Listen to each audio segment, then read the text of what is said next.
Welcome, class 8 students.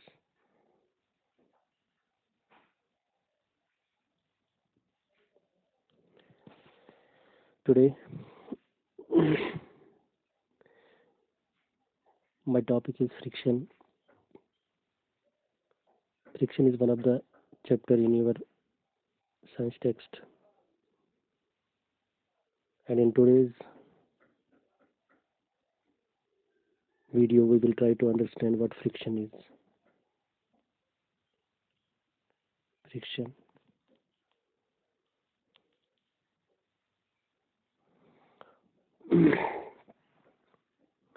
Before we go to the topic and try to understand what friction actually is, I will tell you something about its basics. For example, किसी भी चीज को motion में लाने के लिए अगर अस नश कह चीज आए for example अस नश book अख let's take it this as a book. This is a book. Okay. इस बुक को अगर हमने मोशन में लाना है अगर ये मोशन में आनन छ अत का स्पीड प्रोवाइड करन छ अत का रफ्तार दिन छ ये पकनावन छ ये बुक मोशन में आने खतर छ डेफिनेटली अत पत किन फोर्स करन अप्लाई अत करन जरूरी फोर्स अप्लाई ये छ फ्रिक्शन ब्रोट बह कर कोशिश तो समझावनच कि फ्रिक्शन बेसिक्स क्या तो फ्रिक्शन कित कन ये असल पे समझ that's why prior to that I am trying to make you clear what how any object can be brought into motion, and when an object is brought into motion, what things are required, or what shall we do to bring that object in motion. The first thing is सारे good अगर इसका object motion में आनन छ तत जरूरी force करन apply so कुछ force आस कित कन आस क्या करो अस सह टॉपिक कहीं कम टाइप ऑफ फोर्स आस सो आस फोर्स परन पोर्मुत या अगर पोर्मुत आस तेल करो बथ इंशाल्लाह सो अंडरस्टैंड करने कोशिश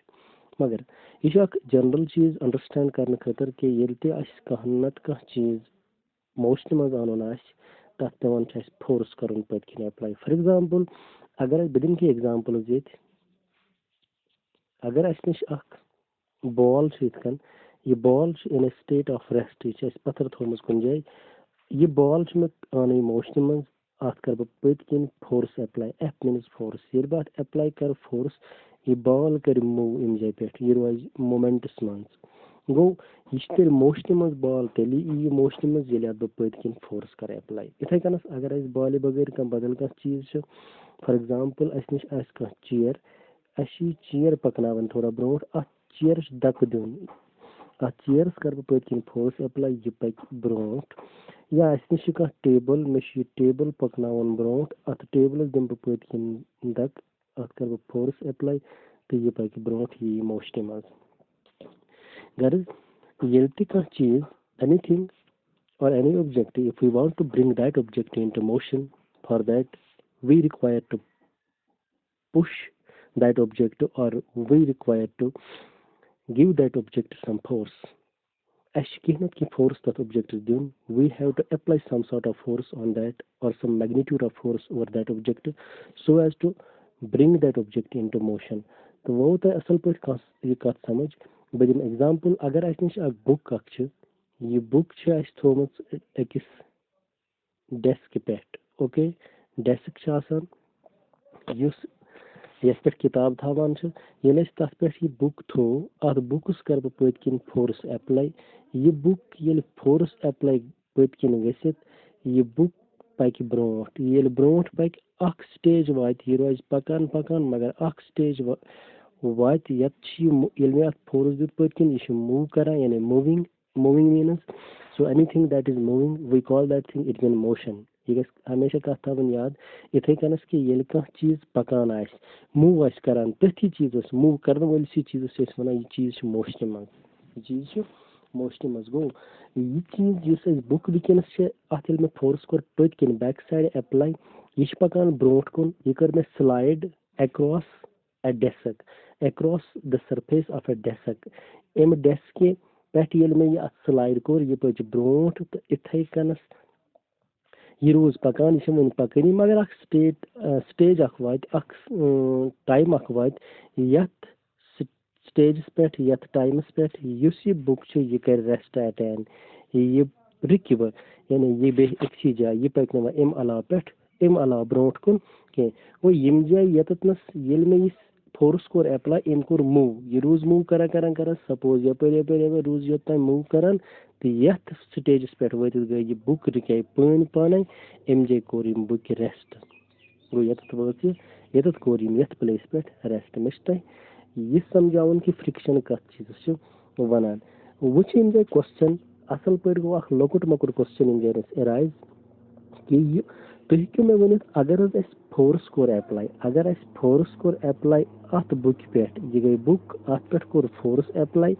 तो ये क्या गई पत पान फोर्स अप्लाई गसित कोर ये मूविंग ये रोज मूव करान ये मूव करित क्या गई बहुत रेस्टस मज कित कर ये क्या रिके गो डेफिनेटली कह नत कह चीज सो यम चीजन ये बुक रुको यम चीजन ये बुक बे अगेन बैक इन रेस्ट ये वापस बे दोबारा कत मज रेस्टस मज गो सह चीज युस चीज अकिस मूविंग ऑब्जेक्टस वो बतो पन्नस टॉपिकस पे ये फोर्स कोर अप्लाई अत चीज पे ये रोद मूव करान ये मूव करान करान वोत अकिस तिथिस स्टेजस पे अकिस तिथिस पॉइंट ऑफ टाइमस पे कोर यम बिल्कुल रेस्ट युस यम ये रेस्ट कोर यम बिकॉज ऑफ समथिंग कुछ तान चीज यम की वजह सत यम ये रेस्ट कोर व्हाट इज दैट थिंग ती समझा बत ये रेस्ट कोर यम because of something that something over here is friction ये रेस्ट कोर यम फ्रिक्शन की वजह सत वो करो अंडरस्टैंड करने कोशिश कि फ्रिक्शन क्या तेल गो फ्रिक्शन थो तुम असल पे सारी याद ये कह चीज मोशन मज आ तो सह चीज तमच मोशन हिंडर करने खतर तमच मोशन ब्रेक करने खतर या तमच मोशन अपोज करने खतर या तमच इन मूविंग चीज मोशन अपोज करने खतर इमच मोशन हिंडर करने खतर या इमच मोशन ब्रेक करने खतर युस फोर्स अस बकार लगान युस फोर्स अस बकार लगान तथ फोर्सस वनान या सह गो फ्रिक्शनल फोर्स तो तथी वनान तथी फोर्सस वनान फ्रिक्शन ते दोयमन लफ्जन मज या वनोस फ्रिक्शनल फोर्स नत वनान तथ फ्रिक्शन ते गो को ये कत असल पे डिफाइन कर कि friction is the force that opposes the motion of an object for you all my students remember that friction is a force okay friction is the force ये अक्सर फोर्स तेल ओता एग्जांपल से समझ ये अक्सर फोर्स तेल that opposes युस अपोज करान यानी युस बिल्कुल अपोज मतलब गो हिंडर करान ब्रेक करान या रुकावट करान पोज रुकावट करान पोद ये रुकावट करान अत पोद that opposes the motion ये करान मोशन रुकावट पोद मोशन करान अपोज ऑफ एन ऑब्जेक्ट कुन ते ऑब्जेक्ट युस मोशन सो मोशन ब्रेक करने खतर सो मोशन अपोज करने खतर ब्रेक करने खतर या अपोज करने खतर या सो मोशन हिंडर करने खतर युस अस फोर्स जरूरत तथ फोर्सस वनान friction okay I think you got it up to now let's move ahead so friction क्या तेल फ्रिक्शन गल थवन याद कह चीज युस मूविंग युस कह चीज मूविंग तो सो मूविंग ऑब्जेक्ट मूविंग चीज मतलब गो moving object that could be anything else whatever you see in your life that is in moving that is in motion we call that moving object it is in motion and it could be a car, it could be your bicycle, it could be your ball that you put,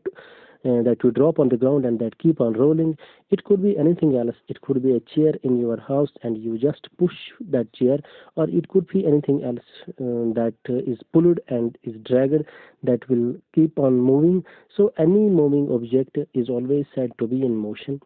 and if any moving object you want to stop that object, okay, agar kahti moving object ash tu shu yasan so stop karni so object, a force must act in the opposite direction. Go agar maine she book ch ad book score mein yapar force go apply wish ye book bilkul yapar pakan ye move karan move karan go which में ये moving book इस motion में तेल move मतलब go इस motion में तेल ये books में रकावें इसमें ये books में stop करने को आप ये definitely लागून कहना का force use opposite direction में लगी ये force उस लगा ये direction में ब्याक force use च सो लगी opposite direction में ये opposite direction में force लग definitely ये book rest में तो use ये force ये गो normal force use इस at provide करो that is a normal force तो use ये force opposite direction में च लोग ये book रुको ये object stop करन तो at force च इस वनान या सुगो frictional force तो इतनी इस ना वना दोनों लफ्ज़न में friction थे okay. So to stop a moving object a force must act in the opposite direction and that force is called a frictional force. If you push your book across your desk, the book will move. The force of the push moves the book. Definitely, agar te kitab push kuru, to ye push, to use the pushing force, them said push kitab broad furnace. As the book slides across the desk, it slows down and stops moving. The force that opposes the motion of an object is called the friction. Go force use أكيس moving objects كاتي moving object अगर ये चो moving object तो आत moving objects पद के use force लग ये moving object रोज तेल पकान मगर अक्कीस stages पेट कैसी moving objects वापस लगिस और force तात force वना चेस friction तो ये moving object ही rest स्मज वो आउट है उतना ये समझ friction का चीज़ है वनान वो पकोई थोड़ा ब्रोड बस समझाओ फ्रिक्शन के टाइप फ्रिक्शन से नॉर्मली है थ्री टाइप आसान थ्री टाइप्स गोड समझो टाइप्स ऑफ फ्रिक्शन ओके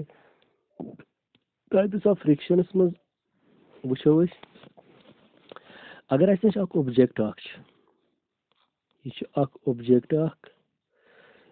ये ऑब्जेक्ट बिल्कुल फिलहाल वनस रेस्टस में आज नो मोशन यह रेस्टस में यह ऑब्जेक्ट यह गोस फोर्स जानस एफ तो यह फोर्स वापस लगान यह गो फ्रिक्शनल फोर्स बह हवा यह रेस्टस में मगर आज वनस अपोज करने खतर कुछ तान force definitely at pet yeah apply gasan go at friction when there is no motion when the object is in the state of the rest this object is in the state of the rest and there is no motion the object is not in motion but still there is some force that is acting on this object which is opposing its momentum which is opposing its motion and this friction is called as static friction this is the first type static friction okay remember this static friction this was first let's see the second type if again we have an object like this okay and this object is sliding motion here slide matlab go yel bey kun surface से अगर जो object आसन suppose मैं तुझ बाल में throw यथ पेठन में त्रो कुन सरफेस पे या त्रो जमीनस पे बाल हन सरफेस जमीन सरफेस रले पान वन ये बाल पकान ब्रोट गो अत वनो यस स्लाइड करा over the surface of the earth okay या मैं तुझ बुक में थोस on the desk and I just pushed that book. The book is now moving on the across the surface of the desk. So that's called a sliding motion. The book is sliding across the surface of the desk. Go yet we can lagan definitely yel ka cheez slide kar pake move kar kuni big surface pitch ya surface से image im object surface contacts में आस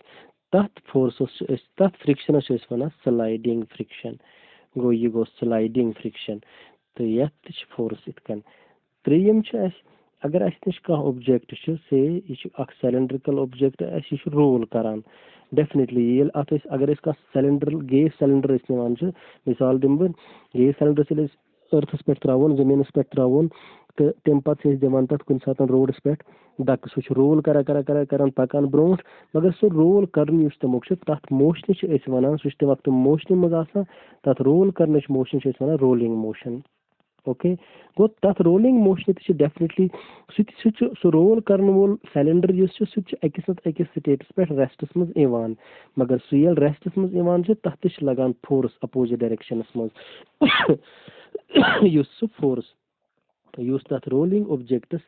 oppose کران چھُ rolling اوبجیکٹس یُس rolling motion چھُ RM rolling motion گوٚو یُس اَتھ oppose کران چھُ یہِ فورس اَکہِ نتہٕ اَکہِ ساتہٕ چھُ اَتھ یہِ ریسٹَس منٛز اَنان اَتھ فرکشنس چھِ گوٚو تیٚلہِ چھُ سُہ فرکشنٕے اَتھ فرکشنس چھِ أسۍ وَنان رولِنٛگ فرکشن گوٚو وۄنیُک تامَتھ پٔرۍ اَسہِ 3 ٹایپ تیٚلہِ نِمٕتۍ اکھ پوٚر اَسہِ سِٹیٹِک فرکشن وارٕ گژھِ تھاوُن یاد یہِ گوٚو سِٹیٹِک فرکشن ہمیشہ سِٹیٹِک فرکشنس چھِ تٔتھی اوبجیکٹس منٛز آسان یُس اوبجیکٹ ریسٹَس منٛز آلریڈی آسہِ تَتھ اوبجیکٹس منٛز آسہِ نہٕ موشن کِہیٖنۍ یہِ پویِنٹ چھُ اِمپاٹنٹ یاد تھاوُن اَتھ منٛز آسہِ نہٕ موشن کِہیٖنۍ گوٚو یہِ گوٚو اکھ پویِنٹ یِتھٕے کٔنَس یُس دوٚیِم ٹایپ چھُ آسان سُہ گوٚو سلایڈِنٛگ موشن یا سلایڈِنٛگ فرکشن گوٚو سلایڈِنٛگ موشن گوٚو تَمہِ وقتہٕ آسہِ اوبجیکٹ سلایڈ اورٕ کران سلایڈ آسہِ کران پکان آسہِ برونٛٹھ کُنہِ سرفیس پیٚٹھ یا کُنہِ سرفیس پٮ۪ٹھ آسہِ ہیٚرِ بۄن وَسان بٹ یَتھ منٛز آسان 2 سرفیس ایٹ لیٖسٹ کانٹیکٹس منٛز پانہٕ ؤنۍ سپوز بال ترٛاوُن پَتھر بالہِ ہٕنٛز سرفیس تہٕ أرتھٕچ سرفیس آسہِ کانٹیکٹس منٛز کِتاب ترٛاوُن ڈیسکہِ پٮ۪ٹھ کِتابہِ ہٕنٛز سرفیس تہٕ ڈیسکہِ ہٕنٛز سرفیس آسہِ کانٹیکٹس منٛز اور اینی اَدر اوبجیکٹ گوٚو اَتھ موشنہِ چھِ أسۍ وَنان اَتھ فرکشنس چھِ أسۍ وَنان سلایڈِنٛگ فرکشن اَتھ فرکشنس چھِ وَنان سلایڈِنٛگ فرکشن یِتھٕے کٔنَس چھُ ژوٗرِم پویِنٹ ترٛیٚیِم یہِ کیٛاہ سا چھُ اَتھ چھِ أسۍ وَنان رولِنٛگ فرکشن تہِ پٔر اَسہِ رولِنٛگ فرکشن یُس چھُ گوٚو ییٚلہِ اَسہِ کانٛہہ اوبجیکٹ آسہِ یُس رول آسہِ کران زٔمیٖنَس پٮ۪ٹھ سپوز أسۍ ترٛاوُن گیس سِلینڈر أرتھَس پٮ۪ٹھ پَتہٕ کرناوُن رول دِموس پٔتۍ کِنۍ أسۍ چھِ نارمٔلی ترٛاوان گیس سِلینڈر روڈَس پٮ۪ٹھ پَتھر پَتہٕ چھِ أسۍ اَتھ پٔتۍ کِنۍ سلایڈ کِک اکھ دِوان سُہ سلایڈ کِک گوٚو سُہ چھِ أسۍ نارمل فورس کران اَتھ ایپلاے گوٚو ییٚلہِ یہِ رول کران گوٚو مگر أکِس جایہِ کرِ یہِ پانے ریسٹ کرنہٕ خٲطرٕ چھُ اَتھ اَپوزِٹ ڈایریکشنس منٛز فورس لگان گوٚو سُہ فورس یُس اَتھ اَپوزِٹ ڈایریکشنس منٛز لگان چھُ تَتھ چھِ أسۍ وَنان رولِنٛگ فرکشن تہٕ یِتھٕے کٔنَس چھِ یِم ٲسۍ 3 ٹایپ اَمِکۍ یُس یہِ فرکشن اَسہِ پٔر تہٕ بیٚیہِ کوٚر اَسہِ یَتھ منٛز انڈرسٹینڈ اکھ فرکشن گوٚو کیٛاہ بیٚیہِ ییٚمِکۍ ٹایپٕس کیٛاہ چھِ 3 ٹایپ اَمِکۍ تہٕ اَمہِ علاوٕ چھُ بیٚیہِ تہِ اَسہِ کیٚنٛہہ یِم آسان سپوز یُس یہِ رولِنٛگ فرکشن چھُ اَمہِ برونٛٹھ کہِ بہٕ پَکہٕ برونٛٹھ یَتھ ٹاپِکَس منٛز بہٕ دِمہٕ تۄہہِ اکھ آیڈیا بیٚیہِ رولِنٛگ فرکشن کِس بارس منٛز کہِ رولِنٛگ فرکشنس منٛز تہِ چھُ آسان اکھ باڈی ہٕنٛز سرفیس یُس آسان چھُ سُہ چھُ آسان بیٚکِس باڈی سۭتۍ کانٹیکٹس منٛز فار ایگزامپٕل اکھ گوٚو گیس سِلینڈر چھُ اکھ ایگزامپٕل بیاکھ ایگزامپٕل دِمو أسۍ تُہُنٛد بایسِکل ٹایر یُس چھُ ییٚلہِ تُہۍ بایسِکل پَکناوان چھِو چلاوان چھِو تہٕ تَمیُک یُس ٹٲر چھُ سُہ چھُ آسان رول کران ڈیفنِٹلی دۄنوَے ٹایر آسان کران رول تِم ٹایر یِم رول کرن وٲلۍ ٹایر آسان چھِ تِم چھِ أرتھٕ سۭتۍ بۄنہٕ سڑکہِ سۭتۍ یا وَنو أسۍ أرتھ آر روڈ اَتھ سۭتۍ چھِ اَمہِ چہِ سرفیس سۭتۍ چھِ تِم آسان بِلکُل اِن کانٹیکٹس منٛز تہٕ وۄنۍ چھُ اکھ اِمپاٹنٹ پویِنٹ ییٚمہِ جایہِ تھاوُن یاد کہِ یوٗتاہ تہِ أکِس اگر أسۍ کانٛہہ سلایڈ کَرون کانٛہہ اوبجیکٹ کَرون سلایڈ مگر وٕچھ تَتھ ریسٹَس منٛز یِنہٕ خٲطرٕ یُس تَمیُک فورس چھُ سُہ کرِ اکھ اَپوزِنٛگ فورس اکھ تَتھ فورسَس چھِ أسۍ وَنان یا سُہ گوٚو سلایڈِنٛگ فرکشن یوٗتاہ أکِس اوبجیکٹس ویٹ زیادٕ آسہِ تیوٗتاہ لگان چھِ تَتھ تیوٗتاہ یُس فورس تَتھ پٮ۪ٹھ ایپلاے گژھن وول آسان چھُ سُہ چھُ آسان کَم یہِ چھُ تھاوُن ہمیشہ یاد تیوٗتاہ آسان چھُ تَتھ تیوٗتاہ لگان چھُ تَتھ کَم تۄہہِ آسہِ سَمجھومُت تۄہہِ آسہِ اَصٕل پٲٹھۍ وٕچھمُت ییٚلہِ أسۍ گوٚب کانٛہہ چیٖز تُلان چھِ سپوز اگر اَسہِ بال آسہِ ترٛاوُن کُنہِ سرفیس پٮ۪ٹھ یہِ بال کرناوون أسۍ رول اَتھ دِمو أسۍ سلایڈ کِک دِموس یَتھ کَروس فورس ایپلاے یہِ پَکہِ گوٚو ییٚلہِ یہِ واتہِ واریاہ دوٗر تامَتھ تہٕ پَتہٕ رُکہِ یہِ پانے اَمیُک مطلب گوٚو یُس اَتھ پٮ۪ٹھ فورس اکھ فرکشن گژھان چھُ یہِ چھُ واریاہ اَسہِ زیادٕ لگان یہِ رُکاونہٕ خٲطرٕ مگر أتھی بنسبت ییٚلہِ أسۍ نِمون کانٛہہ ہیوی چیٖز أسۍ نِمون سندوٗق کانٛہہ یا نِمون کانٛہہ بوٚڑ ہیوی بۄکٕس اکھ اَتھ اگر أسۍ فورس تہِ کرو پٔتۍ کِنۍ ایپلاے فورس اکھ لگہِ اَتھ واریاہ زیادٕ فورس پیٚوان نارمل فورس ایپلاے کرُن مگر یُس اَتھ اَپوزِنٛگ فورس چھُ سُہ تہِ چھُ پیٚوان اَتھ یوٗتاہ اَتھ ویٹ واریاہ زیادٕ آسہِ تیوٗت کیٛاہ یُس اَتھ فورس اٮ۪پلاے یہِ فرٛکشَن آسہِ سُہ ہسا آسہِ واریاہ زیادٕ. تیٖژاہ آسہِ سُہ زیادٕ فرٛکشَن اَتھ تیوٗتاہ رُکایہِ اَتھ تیوٗتاہ پَکہِ نہٕ یہِ زیادٕ برٛونٛٹھ کِہیٖنۍ. یِتھَے کٔنۍ چھُ بیٛاکھ اکھ اِمپاٹَنٹ پویِنٹ یَتھ منٛز یہِ تھاوُن یاد کہِ ییٚمہِ وقتہٕ اَسہِ کانٛہہ رولِنٛگ اوٚبجَکٹ آسہِ ییٚلہِ أسۍ کانٛہہ چیٖز رول اوٚوَر کَرون یہِ گوٚو رولِنٛگ فِکشَن منٛز ییٚلہِ أسۍ کانٛہہ چیٖز رول اوٚوَر کَرون تہٕ کُنہِ سرفیس پٮ۪ٹھ یُس فورس تَتھ ضروٗرت چھُ سُہ رولِنٛگ فرٛکشَن اوٚوَرکَم کَرنہٕ خٲطرٕ سُہ رُکاونہٕ خٲطرٕ سُہ چھُ آسان ہمیشہ لیس واریاہ لیس آسان چھُ کَمہِ نِش سٕلایڈِنٛگ فرٛکشَن نِش یہِ گژھِ تھاوُن یاد. اگر یہِ چھُ رولِنٛگ اوٚبجَکٹ اکھ یہِ چھُ رول کران یُس یَتھ پٮ۪ٹھ فرٛکشَن ضوٚرتھ چھُ سُہ چھُ کَم سُہ لَگہِ یُس اَتھ فورس اوٚوَرکَم کَرنہٕ خٲطرٕ ضوٚرتھ چھُ تٔتھۍ فورسَس ٲسۍ وَنان فرٛکشَن یَتھ لَگہِ واریاہ کَم فورس بَنسبَتہِ کَمہِ نِش اگر اَسہِ سٕلایڈِنٛگ اوٚبجَکٹٕس آسان سٕلایڈِنٛگ اوٚبجَکٹ آسہِ یا سٕلایڈِنٛگ موشنہِ منٛز آسہِ اوٚبجَکٹ تَتھ پٮ۪ٹھ لَگان چھِ اَمہِ نِش واریاہ زیادٕ. تہٕ یہِ اوس یوٚتامَتھ پوٚر اَسہِ فرٛکشَن کیٛاہ گوٚو فرٛکشَنٕکۍ 3 ٹایپ تہِ پٔرۍ بیٚیہِ کینٛہہ بیسِکٕس یِم اَتھ منٛز چھِ اِنشاء اللہ یِنہٕ وٲلِس ٹاپِکَس منٛز کَرو أسۍ کوٗشِش اَنڈَرسٕٹینٛڈ کَرنٕچ کاینیٹِک فرٛکشَن کیٛاہ گوٚو تہٕ سُہ ٹاپِک فِلحال کَرو أزیُک ٹاپِک ییٚتی کَنکٕلوٗڈ تہٕ بیٚیہِ تہِ چھِ کینٛہہ کٕلاس دِنۍ. Wish you all the best and I hope that you will watch it and you will keep watching these videos in the coming days as well so that you will not face any problem ahead and you will get your syllabus finished in time. Thanks to all of you.